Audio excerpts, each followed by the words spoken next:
Hello everyone, I am Sajid Ali Khan. आज हमारा topic है प्राइमरी की को एज अ फॉरेन की कैसे यूज़ करते हैं और रिलेशनशिप दो टेबल्स में कैसे क्रिएट करते हैं। मैं 4 फील्ड्स ऐड कर रहा हूं, जो एक प्राइमरी की ऑथर आईडी और लास्ट में एक प्राइमरी की जो कि दूसरी टेबल की मैंने यूज़ की हुई है। तो बुक्स की टेबल दूसरी है, वहाँ पे मैंने प्राइमरी की जो ये बुक आईडी रखी हुई है, ठीक है, बुक टाइटल, प्राइस और कंट्री। तो इन दोनों टेबल्स में मैं रिलेशनशिप कैसे क्रिएट करूंगा वो आज हम सीखेंगे। आपको डेटाबेस टूल्स में जाना है, उसके बाद रिलेशनशिप्स पे क्लिक करेंगे। रिलेशनशिप क्रिएट करने के लिए आप क्या करेंगे, दोनों टेबल्स को ऐड कर देंगे रिलेशनशिप, ठीक है। उसके बाद आप देखेंगे कि यहाँ पर इसकी प्राइमरी की ऑथर आईडी है, यहाँ पर जो है बुक आईडी है और यहाँ पे एक और बुक आईडी लिखी हुई है जो कि इसकी प्राइमरी की है, ठीक है। जैसे आप फॉरेन जाते हैं तो आपको फॉरेनर्स कहा जाता है, ठीक है। इसी तरह से जो एक टेबल की प्राइमरी की होती है, अगर वो दूसरी टेबल में यूज़ हो तो उसको हम फॉरेन की कहते हैं। यानी कि यहाँ दूसरी टेबल में मैं यूज़ करूँगा तो उसको कहेंगे, यहाँ पर ये जो बुक आईडी है इसको हम फॉरेन की कहेंगे, ठीक है। तो यहाँ पे रिलेशनशिप क्रिएट करने के लिए इसकी प्राइमरी की को मैं ड्रैग करूँगा बिल्कुल इसके ऊपर, ये जो बुक आईडी है यहाँ पर ड्रॉप कर दूंगा। उसके बाद यहाँ पर इन्फोर्स कर दूंगा रेफरेंशियल इंटीग्रिटी की। तो यहाँ पे इसका मतलब ये होता है कि जब आप डेटा एंटर करेंगे ऑथर टेबल में तो वही अलो करेगा जो इसमें पहले से आईडीज़ मौजूद हैं, उसके अलावा नहीं करेगा। मैं आपको दोबारा करके दिखाऊंगा। क्रिएट कर देंगे रिलेशनशिप, ये 1 to many रिलेशनशिप क्रिएट हो गया है हमारा। इसको मैं सेव कर देता हूँ।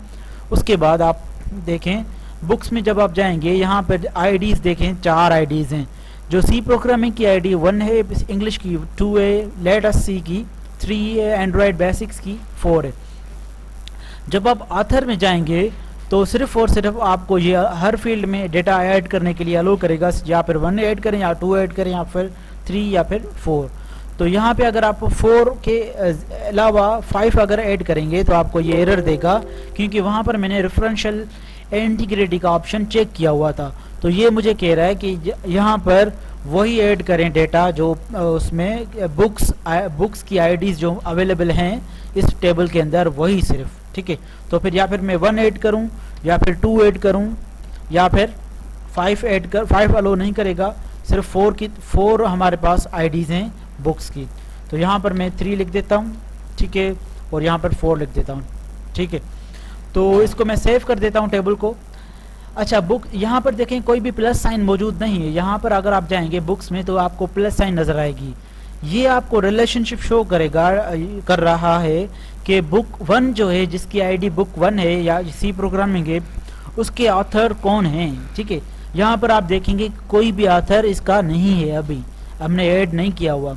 अगर आप इंग्लिश बेसिक पे क्लिक करेंगे तो यहाँ पे लिखा हुआ है कि ये जो इंग्लिश बेसिक है इसका जो ऑथर है, 2 ऑथर्स हैं, साजिद अली और असद रजा, ठीक है।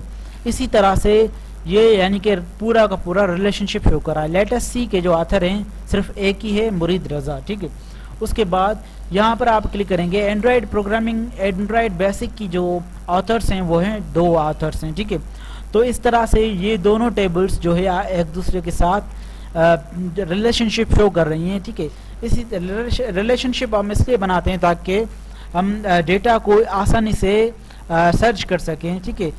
क्योंकि ये जो MS एक्सेस है, रिलेशनल डेटाबेस मैनेजमेंट सिस्टम का मॉडल इम्प्लीमेंट किया हुआ है यहाँ पर, इसीलिए हम हमें जो है यहाँ पर रिलेशनशिप्स का ऑप्शन या फिर जो है यहाँ पर रिलेशनशिप्स का जो ये टूल है हमारे पास अवेलेबल है। तो इस तरह से हम एक टेबल को लिंक भी कर सकते हैं, 2 टेबल्स को लिंक कर सकते हैं, मल्टीपल टेबल्स को किसी भी एक टेबल से लिंक कर सकते हैं। डिफरेंट रिलेशनशिप्स 1 to many हो सकता है, many to many, ठीक है, या फिर many to 1 भी हो सकता है रिलेशनशिप। तो थैंक यू वेरी मच।